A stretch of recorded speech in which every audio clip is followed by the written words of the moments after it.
Bonjour, bienvenue dans le dernier épisode du podcast sur la surconsommation. Aujourd'hui, on est en présence d'une experte sur le thème de la surconsommation. Le thème marketing. Oui, marketing, oui. Parce que le sujet aujourd'hui, ça va être l'impact du marketing sur la surconsommation. Donc, tu peux te présenter. Oui, bonjour, je suis Stéphanie Hébert, je suis enseignante au Cégep de Drummondville en technique administrative et j'ai fait ma carrière comme directrice marketing et gestion d'image de marque. Donc, ça fait 4 ans maintenant que je suis enseignante. Bon, parfait. Alors, je vais commencer par présenter un petit peu le thème d'aujourd'hui, puis après ça, on va continuer avec des petites questions. Donc, le thème, c'est vraiment les impacts du marketing sur la surconsommation. Donc, plusieurs faits intéressants là-dessus, c'est que, par exemple, la consommation des ménages a vraiment augmenté, une hausse de 8,3%, soit la plus forte jamais observée par les dépenses des ménages, donc ce qui prouve qu'il y a vraiment une hausse de la surconsommation. Puis, pour plus cibler le marketing, là, mettons, l'industrie de la publicité a connu une hausse de 10% en 2022, une croissance qui s'accentue chaque année, entraînant aussi une augmentation des revenus de 15,4%. Donc, aujourd'hui, 75% des consommateurs affirment que les réseaux sociaux influencent vraiment leur achat. Puis ça, tous les réseaux sociaux, c'est vraiment toute l'industrie du marketing en général qui utilise les réseaux sociaux. Donc, il y a plusieurs impacts là, des réseaux sociaux, puis ils utilisent plusieurs techniques, donc je vais en présenter quelques-unes. En premier, il y a vraiment l'effet de rareté, donc le marketing met vraiment crée une espèce d'effet de rareté, plus connu sous le nom FOMO, c'est Fear of Missing Out en anglais. Puis ça veut comme dire que le marketing utilise cette stratégie-là, excusez-moi, pour créer chez nous un effet de on veut tout le temps rien manquer, puis c'est ça, fait que ça fait chez nous vraiment qu'on veut acheter pour pas manquer rien. Aussi, il y a une stimulation de dopamine, donc les stratégies publicitaires qui vont venir stimuler la dopamine, puisque les gens vont associer l'achat de produits à une expérience positive et plaisante, donc ça va vraiment nous pousser à consommer, puisque on va vraiment, dans notre tête, dire que l'objet signifie une expérience plaisante. Ensuite, il utilise aussi beaucoup de techniques d'algorithmes, donc plus le marketing, il sait comment nous viser, donc plus tu vas voir ou liker, mettons, des choses, ben ça va t'en mettre plus dans tes je sais pas comment dire ça, là, mais... sur les réseaux sociaux, mettons. Ouais, c'est ça. Tu vas voir plus des publicités qui vont vraiment venir te pousser à vouloir en acheter. Puis il y a aussi comme une autre technique pour ça, ce serait vraiment l'agressivité des publicités, là. Donc souvent, on en avait vu qu'on voit plus de 1000 publicités par jour sans même qu'on s'en rende compte. C'est vraiment fort, puis c'est vraiment bien caché sans même qu'on s'en rende compte. On en voit vraiment beaucoup. Fait que tout ça fait en sorte qu'on consomme vraiment et donc que le marketing a un immense impact sur sur notre consommation en général. Aussi, les impacts, il y en a aussi des sociologiques, donc on veut vraiment être comme les autres, puis ça influence vraiment nos normes sociales, donc on veut être associé à un certain groupe de personnes, puis en achetant, les marketing, il faut comprendre qu'en achetant, on va être associé à ce groupe de personnes-là qu'on espère vraiment être, donc c'est ça. Puis aussi, de nos jours aussi, on est encerclé par comme une société de consommation, donc on voit tellement les gens consommer qu'on normalise vraiment ce phénomène-là, fait que c'est vraiment intéressant de voir qu'avant, mettons, chaque famille avait peut-être un auto, puis là maintenant c'est rendu normal d'avoir 4-5 par maison, tu sais. Aussi, ben, les achats, on veut vraiment tout le temps rester dans les tendances, donc on achète sans vraiment se rendre compte qu'on accumule beaucoup. Et aussi, il y a aussi beaucoup du marketing ciblé, donc des fois, mettons, juste parce qu'il y a un produit qui est en vente féminin, masculin, tu sais, ça fait comme ça divise, puis des fois, mettons, féminin est plus cher ou peu importe, donc il y a vraiment, ça influence vraiment on se sent plus comme spécial, puis ciblé, des fois c'est pour des personnes ça cible vraiment des groupes de personnes, donc ça fait en sorte que, puisque ça te cible, c'est un peu spécial et tu es plus influencé à acheter le produit. Il y a aussi beaucoup d'impact économique, là. On en a parlé plus dans un autre podcast, donc je ne vais pas en dire beaucoup là-dessus, mais juste en gros, là, il y a beaucoup d'endettement des ménages depuis que la société de consommation a vraiment grossi. Puis sinon, ça influence aussi beaucoup les achats impulsifs, donc maintenant on est vraiment plus, on le voit directement, puis là on a tellement de dopamine un peu qu'on veut tout de suite l'acheter, puis ça part là-dessus. Et sinon, la création de faux besoins, donc l'objectif du marketing, c'est vraiment de transformer nos désirs en besoins. Donc, le marketing vient vraiment pousser fort là-dessus pour nous faire comprendre que c'est pas juste un désir, on en a vraiment besoin dans nos vies pour comme mieux vivre. Donc, voilà là-dessus. Donc, c'est tout pour le bref résumé. Je vais enchaîner avec les questions, puis on va discuter de ça. Donc, ma première question, c'est penses-tu que les stratégies marketing actuelles encouragent trop la surconsommation ou il y a une évolution vers un marketing plus responsable? Si ça encourage plus la surconsommation, je pense que ça dépend des outils marketing, puis ça va aussi dépendre de l'éducation des consommateurs. À quel point ils sont sensibles. Le dernier point qu'il avait soulevé, c'est le volet économique. Je sais qu'il a été traité séparément. Le taux d'endettement moyen des ménages au Canada est au-dessus de 100 c'est autour de 160 donc c'est que tu as plus d'engagement financier que de revenus. Tu as plus de responsabilités que de revenus. Et on est parmi les pays du G7 le plus endettés. Je pense qu'il y a un enjeu de gestion de finances puis d'éducation de finances. Pour pouvoir, tu sais, l'expression « j'en ai-tu vraiment besoin », c'est une question que je pense qu'on ne se pose pas assez. Mais la pression sociale est là, tu sais, le fait qu'on est sollicité, tu mentionnais 1000 publicités par jour, on croise 3000 sollicitations marketing de logos, puis de logos, fais juste te promener sur un boulevard, puis tu vas être sollicité par jour. Donc on est très sollicité, c'est dur de rester de glace, mais je pense que ça passe beaucoup par l'éducation économique, un des points. Puis est-ce que c'est plus responsable? Faut quand même savoir que le Canada est parmi les pays où est-ce que le plus de législation autour de la publicité. Tu peux pas faire de la fausse représentation, tu peux pas mentionner quelque chose de faux, qui est misleading, qui t'envoie dans une mauvaise direction. Donc c'est quand même balisé, c'est quand même contrôlé. Mais où est-ce qu'il y a beaucoup l'avènement du marketing d'influence ou du marketing de contenu, ou est-ce que ça joue sur un sentiment de « je veux être comme cette personne-là, j'admire cette personne-là, si cette personne-là le fait, ça me rejoint aussi ». C'est un peu plus insidieux parce que c'est autant qu'ils doivent mettre le hashtag publicité ad, c'est pas toujours, il y a quand même encore une zone grise versus une pub à la télé ou à la radio, tu le sais que c'est le 30 secondes de Toyota, ou tu sais, c'est très très clair, puis d'ailleurs le cerveau est ainsi fait que tu tune out. C'est quand ça devient en mode publicité, où est-ce que ton niveau d'attention est amoindri durant un bloc publicitaire, versus quand c'est intégré dans le contenu, où est-ce que c'est beaucoup plus subtil, du placement de produits, l'intégration et tout. C'est là que ça devient plus délicat. Parce que je trouve que tu as raison, parce que comme j'avais parlé un petit peu dans mon projet, là, mais on avait aussi parlé beaucoup des influenceurs qui reçoivent des produits, tu sais, les gens qu'on suit vraiment, puis eux, ça marche vraiment leur influence parce qu'on les suit, on les aime, puis au final, ils ont des produits qu'on a envie de les acheter parce qu'on a envie d'être comme eux, puis ça, c'est de la publicité qui passe plus discrètement parce qu'on la regarde, puis on elle est intégrée dans leur contenu vidéo. C'est ça. Parfois, les gens, ils seraient incités, ce qui créerait la surconsommation, c'est que les gens, ils sont incités à consommer par rapport à ce qu'ils voient. Pas par nécessairement. Parce qu'ils ont besoin. Ou qu'ils croient, mettons, au produit ou peu importe. Oui, tout à fait. Je vais enchaîner. Comment différencier une bonne stratégie marketing d'une stratégie qui pousse à la consommation excessive? Je pense qu'il faudrait peut-être plus définir c'est quoi la consommation excessive, parce qu'une bonne stratégie marketing, c'est celle qui livre l'objectif de ta stratégie marketing. Ta stratégie, c'est de recruter plus de membres dans un gym. Est-ce que c'est de vendre des abonnements annuels? Est-ce que c'est de sensibiliser les gens à la cause du cancer du sein? Fait que, ça dépend parce que ça peut être, la vocation, elle peut être noble versus commerciale. Puis ça peut être, je veux faire savoir qu'une entreprise vient s'établir à Drummondville, mais je te dis pas que je vends quelque chose puis que j'ai une promotion en fin de semaine à 50% pour la période de Pâques ou le long week-end. Fait que ça dépend vraiment c'est quoi ton objectif.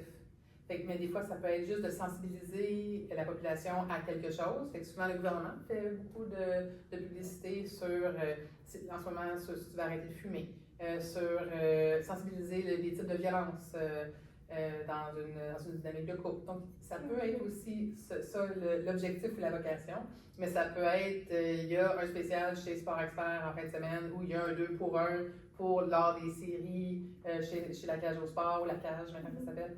Donc, ça va dépendre de c'est quoi l'objectif derrière. Je comprends ce que tu veux dire parce que on dirait que moi, en faisant ça, je me disais vraiment pub, Toyota ou peu importe, Sport Expert, mais j'avoue que quand on pense à pub, on pense pas au gouvernement qui fait des sensibilisations et tout, c'est vraiment plus acheter ou commercial. Ouais, c'est ça. J'avoue que j'ai. Mais tu sais, dans une optique de surconsommation, c'est sûr qu'on est dans la consommation, donc quelque chose de commercial, on n'est pas dans la sensibilisation sur les différentes causes qu'on a évoquées plus tôt. Dans la notion de consommation, j'ai eu la chance d'avoir des échanges avec Marie-Lie, la notion de on crée des besoins, dans le fond, c'est qu'on va répondre à un besoin, mais on va créer un désir spécifiquement, que c'est les Converse blancs que tu veux cet été, versus n'importe quelle autre chaussure blanche, n'importe quelle autre chaussure de course blanche, urbaine, mettons. Donc, c'est plus le chemin que tu prends pour répondre à ton besoin, mettons, et ça répond à quel besoin. Tu sais, plutôt, tu mentionnais les influenceurs, les créateurs de contenu, c'est que ça joue sur la corde sensible du sentiment d'appartenance. On dit le coolness factor, là, parce que tu veux être cool, tu veux être embarqué dans la tendance actuelle, parce que si cette personne le fait, je m'inscris dans ses valeurs, je trouve que son mode de vie me convient, me plaît, c'est inspirant, c'est pas toujours méchant, là. Il n'y a pas comme un agenda méchant derrière, mais ça encourage un peu ça, mais c'est le sentiment d'appartenance. Donc, je veux faire partie de cette gang-là que cet été, ça, c'est la tendance, c'est à la mode. On écoute ce genre de musique-là, on va à ce genre d'activité-là. C'est humain, on a besoin de ces connexions-là. Fait que ça joue sur la carte de l'appartenance. OK. Parfait. Ensuite, existe-t-il des stratégies marketing qui favorisent une consommation plus responsable? Ou c'est vraiment plus... C'est des stratégies marketing, c'est quand même vague, c'est vaste, mettons, comme concept. Je vais m'en remettre mettons, plus à l'éducation. Je pense, je suis pas sûre que j'ai une réponse spécifique pour celle-là. Pour faire une question. Excuse-moi. Je sais pas si c'est ça que tu voulais dire, mais par exemple, une entreprise qui va faire son marketing pour vendre quelque chose, son but, ça va être de faire du profit, d'avoir un revenu. Mais est-ce qu'elle pourrait avoir un souci de ça, de la surconsommation pour inciter les gens à porter attention? Il y a peut-être une hypothèse. Beaucoup d'entreprises vont faire de la publicité, vont mettre de l'avant des stratégies marketing pour encourager la vente de leurs produits. Ultimement, l'objectif d'une entreprise, c'est d'avoir des revenus et d'être profitable, et d'être rentable. Ça, on ne va pas se le cacher. Mais plusieurs entreprises qui ont atteint un certain niveau de réussite, de succès commercial, financier, vont généralement avoir des campagnes excusez-moi, c'est Corporate Social Responsibility, la responsabilité sociale, une compagnie qui a une responsabilité sociale, donc qui va contribuer à une œuvre de charité ou qui va encourager les gens à apporter leurs vêtements, qui vont les donner à une œuvre caritative, là, mettons ce genre de truc-là. Mais c'est un peu pour se dédouaner d'encourager le temps de consommation, mettons, de vêtements. Pour vous donner une idée, pour les vêtements spécifiquement, qu'est-ce qui est fast fashion, là? Anciennement, il y a eu Forever 21, il y a eu Topshop, les Zara, H&M, Garage, Dynamite, donc de la mode rapide, accessible financièrement et qui tourne vraiment beaucoup. Puis H&M et Zara sont les plus gros joueurs mondiaux. Maintenant, les femmes achètent 7 fois plus de vêtements que dans les années 80. Puis c'est quoi qui pourrait influencer ça? Parce que c'est relativement moins cher que c'était. Tu peux t'acheter, si tu vas sur Shein ou Temu, qui sont deux entreprises avec des valeurs hautement discutables. C'est mon humble opinion, là. Mais tu sais, si tu achètes un T-shirt, 4 $. Puis là, je te rappelle qu'il faut qu'il ait fait pousser du coton, qui est poussé, qui a été cueilli, qui a été tissé, qui a été lavé, qui a été fait en tissu, qui a été coupé, qui a été assemblé, emballé, envoyé de la Chine jusqu'à Vancouver en bateau, jusqu'en train jusqu'à Montréal, jusqu'en camion jusqu'à ta boutique ou en shipping, là, pour te rendre et il coûte 4 ou 7 $. On s'entend qu'il y a quelqu'un derrière qui paye le prix. Donc, comme consommateur, on a l'occasion de voter, de souscrire à certaines valeurs ou non. C'est-à-dire, est-ce que je veux prendre une entreprise québécoise faite dans des conditions éthiques, où est-ce que travailleurs ont des belles conditions, ou est-ce que la qualité du vêtement fait que quand je le lave 3 fois, il se tient encore, mais ton t-shirt va te coûter 45$. Il va pas t'en coûter 4 ou 7. Fait que ça revient à l'éducation qui est derrière. Mais donc, la réponse, qu'est-ce qui explique le fast fashion, où est-ce qu'on consomme 7 fois plus de vêtements? Puis il y a beaucoup de gens, ça arrive là, que tu achètes un vêtement, puis finalement, tu ne le porteras juste pas. Puis à la fin de la saison, tu te sens moins mal en disant, je vais l'envoyer à Renaissance. Là, je pense qu'on probablement qu'on connaît quelqu'un si on n'est pas cette personne-là personnellement. Donc, il y a quand même ça. C'est que c'est moins cher. Comme tu le vois, ce que je ne vois pas n'existe pas. Tu sais, je ne vois pas tout ce qu'il y a derrière le t-shirt à 7$ que je commande sur Shein ou sur Temu, mettons. Donc, il y a un peu ça versus je veux prendre le temps de comprendre c'est quoi les étapes derrière pour vraiment l'apprécier. Okay. Fait qu'il y a un peu ça. Sinon, ben, je pense que tu en parlais un peu, mais on peut rajouter. Ma question, c'est que peut-on faire en tant que consommateur pour mieux résister aux incitations du marketing? Je pense que plus s'informer. Okay. De se poser la question, j'en ai-tu vraiment besoin? Ça, c'est vraiment une bonne question. Ça me sert comment? À quel point je vais l'amortir dans le temps? Est-ce que je vais chez Dollarama acheter plein de gugus pour un party, un barbecue, rien qu'une fois cet été? Ou bien je prends le temps d'acheter quelque chose de qualité, ou je vais faire quelque chose qui n'est pas fait en plastique, je sais pas quoi, je vais juste comme cuisiner quelque chose, puis ça va faire ça pour la fiesta du moment. T'sais. Donc, de se poser des questions, j'en ai-tu vraiment besoin? Est-ce que ça s'inscrit dans le temps? C'est quoi l'impact social, environnemental, économique? Ça s'inscrit-tu dans mes valeurs, ultimement? Mais juste de prendre une pause en disant, ça s'inscrit-tu dans mes valeurs? Je pense que c'est une question à se poser. Bonne question. Si on est honnête. Ouais. Sinon, pensez-vous que le marketing tel qu'il est enseigné aujourd'hui doit être repensé pour mieux intégrer la question de la consommation responsable?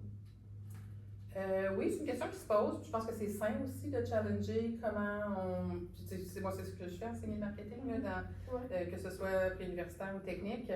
Je pense que c'est de donner des pistes de réflexion pour comprendre la mécanique derrière. Et je considère que c'est le devoir de tous les enseignants de contribuer à ce privilège que d'être prof, d'avoir un impact sur des jeunes adultes.